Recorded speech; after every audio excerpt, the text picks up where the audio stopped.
Good morning guys. Good morning mga ka-DI, mga ka-reels. Magandang umaga. Guys, kararating ko lang dito sa trabaho ko. At may nakabinbin ako kasi ditong mga gagawin. Pero salamat sa Panginoon na dumating ako dito ng safe and sound, maayos at walang aberya mga ka-DI.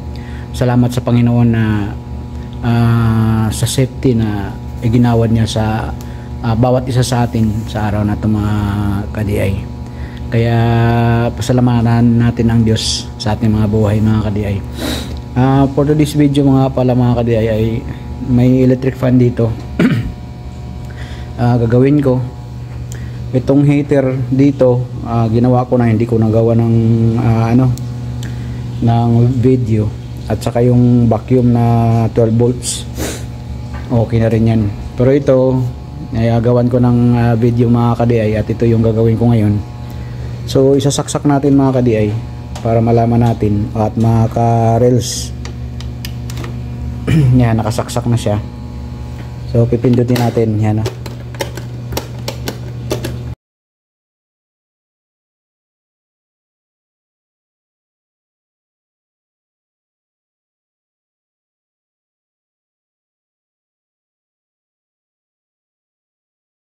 1 eternity later. Yan mga guys, mga ka-reels, mga ka-DI, nanggal ko na yung motor doon sa pag at nilinis ko muna dahil grabe ang dumi. At bubuksan natin guys kung paano natin to ma-repair. At wala siyang continuity, wala siyang power. So titingnan natin yung coil niya guys, dahil ito dito, itong connection na to, may thermal fuse to dito sa loob. At yun ang titingnan ko at bubuksan ko muna to guys. So antabayanan ninyo mga ka-DI, mga ka-reels. 1 eternity later. Yan mga ka-DI, binuksan ko siya. Kung makikita niyo yung coil ng motor, ayan o. At binuksan ko tong thermal fuse nya.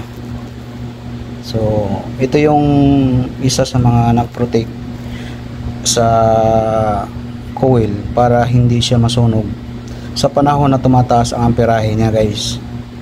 So ayan o. So kung titestera natin siya guys, ayan o, pumapalo yung tester natin isi-short natin. Ayan, pumapalo siya. Pag titestera natin yan guys, ayan o, ilagay lang natin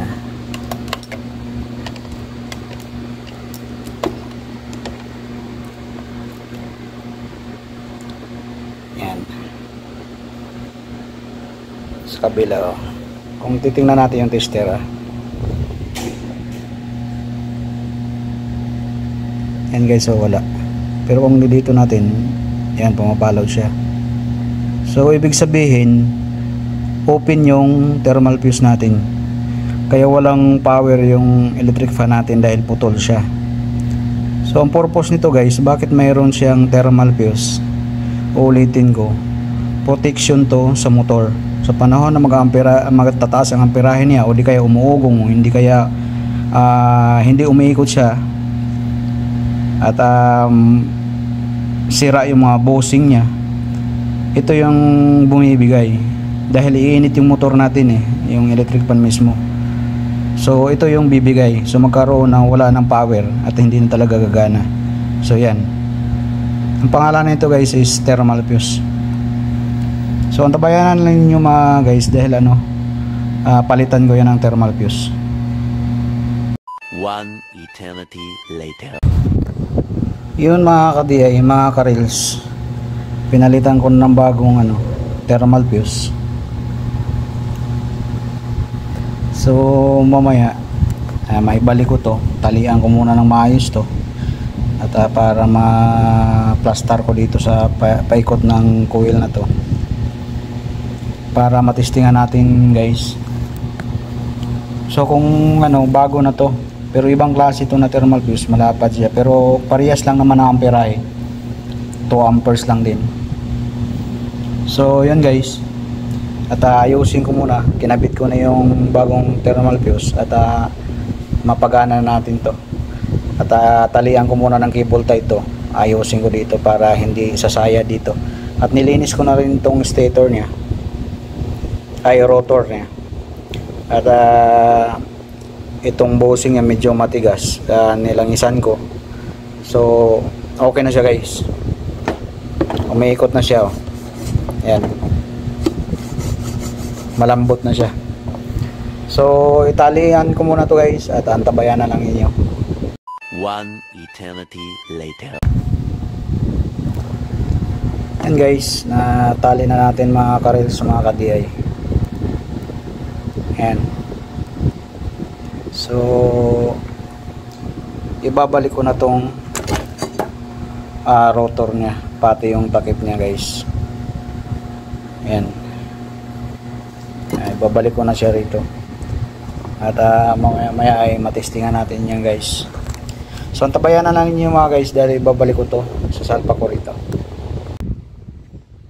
Yan ang mga ka-DI, mga ka-rails. At nailagay na natin. So wala pa yung hélice niya at saka yung cover ng hélice at saka yung takip dito sa motor. Dito wala pa. Testingan natin guys. Saksak natin. Ayan. So pindutin natin. Ayan, number 1. Tingnan nyo guys. Ayan. Gumagana na guys. So ang sinabi ko kanina na ito lang diferensya, thermal fuse. So pinalitan ko ng thermal fuse na bago.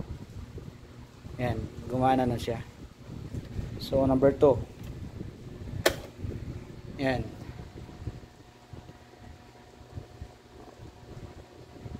So magagamit na naman ulit. Pina-repair to guys ng isa sa mga unit owners dito. At pinatingnan sa akin kung magagawa ko pa daw. So yan, ginawa ko. At magagamit pa nila ito guys. Mapakinabangan nila ito ng mga isang taon. So okay na. Number 3. Yan. So yun lang guys. At naging okay na yung electric fan nila. So antabayanan lang ninyo guys at ikabit ko lahat para maging kompleto na lahat guys. One eternity later. So yun mga ka-rails, mga ka-DI, okay na, naikabit ko na lahat. At testing na natin guys. Saksak natin. Ayan. Pandarin natin guys. Ayan.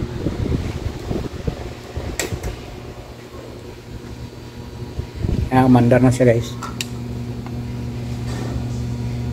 So number 1 siya.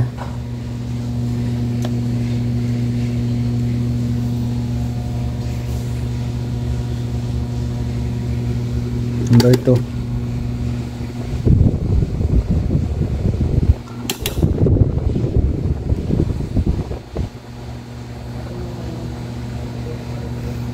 So number 3. Ayan. Malakas naman siya. So yun guys, at mapakinabangan na to ng may-ari. At hanggang dito lang guys yung video ko. And salamat sa mga nanonood. Salamat sa mga sumusuporta sa akin. At hindi pa nakapag-subscribe sa channel ko, paki-subscribe. And don't forget to follow guys. At huwag niyo kalimutan pindutin ang notification bell para update kayo sa aking mga video pa darating guys. At God bless sa ating lahat. Bye bye.